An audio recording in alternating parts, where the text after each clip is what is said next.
Hello mga Jong, for today's video, nag-ihaw pala ako ng isdang tambakol. 200 pesos pala ang kilo nito mga Zay. Mga mahal talaga ng kilo ng isda ngayon. Slice pala ako ng sibuyas kamatis at bumili rin ako ng halamang dagat. Paborito ko naman talaga ang halamang dagat ay for the go. Ay naku, hindi ako nakatiis, talagang kinurot ko na talaga ang isda. Minsan naman talaga ako makakain nito mga Zay. At nagsalad rin ako ng talbos ng kamote mga Zay. Ay talaga naman, puro naman salad yung inuulam ko ngayon at isasawsaw ko na pala dito sa tuyo. Ang napakasarap talaga ng kain ko ngayon mga Zay. Aba, malapit ko na naubos yung isda, hindi ko sila tinitirahan.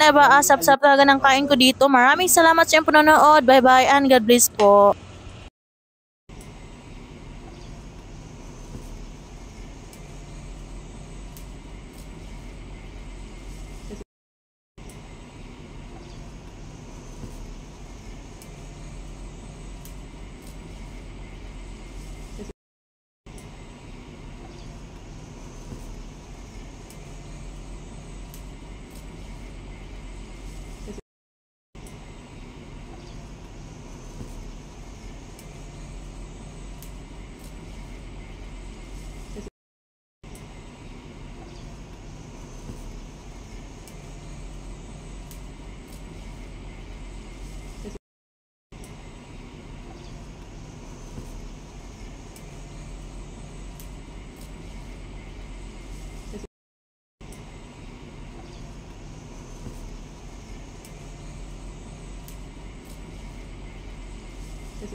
Hello mga Jong, for today's video, nag-ihaw pala ako ng isdang tambakol. 200 pesos pala ang kilo nito mga Zay. Mga mahal talaga ng kilo ng isda ngayon. Slice pala ako ng sibuyas kamatis at bumili rin ako ng halamang dagat. Paborito ko naman talaga ang halamang dagat ay for the go. Ay naku, hindi ako nakatiis, talagang kinurot ko na talaga ang isda. Minsan naman talaga ako makakain nito mga Zay. At nagsalad rin ako ng talbos ng kamote mga Zay. Ay talaga naman, puro naman salad yung inuulam ko ngayon at isasawsaw ko na pala dito sa tuyo. Ang napakasarap talaga ng kain ko ngayon mga Zay. Aba, malapit ko na naubos yung isda, hindi ko sila tinitirahan.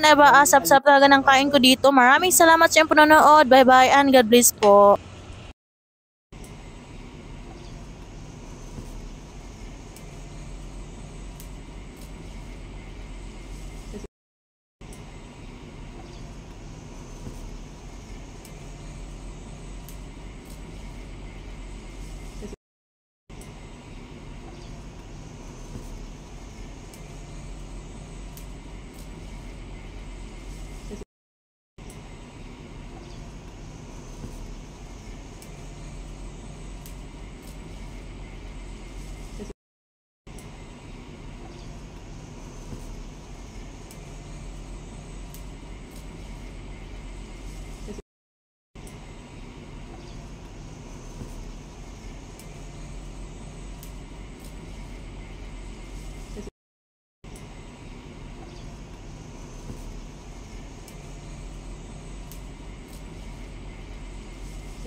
Hello mga Jong, for today's video, nag-ihaw pala ako ng isdang tambakol. 200 pesos pala ang kilo nito mga Zay. Mga mahal talaga ng kilo ng isda ngayon. Slice pala ako ng sibuyas, kamatis at bumili rin ako ng halamang dagat. Paborito ko naman talaga ang halamang dagat. For the go. Ay naku, hindi ako nakatiis. Talagang kinurot ko na talaga ang isda. Minsan naman talaga ako makakain nito mga Zay. At nagsalad rin ako ng talbos ng kamote mga Zay. Ay talaga naman, puro naman salad yung inuulam ko ngayon. At isasawsaw ko na pala dito sa tuyo. Napakasarap talaga ng kain ko ngayon mga Zay.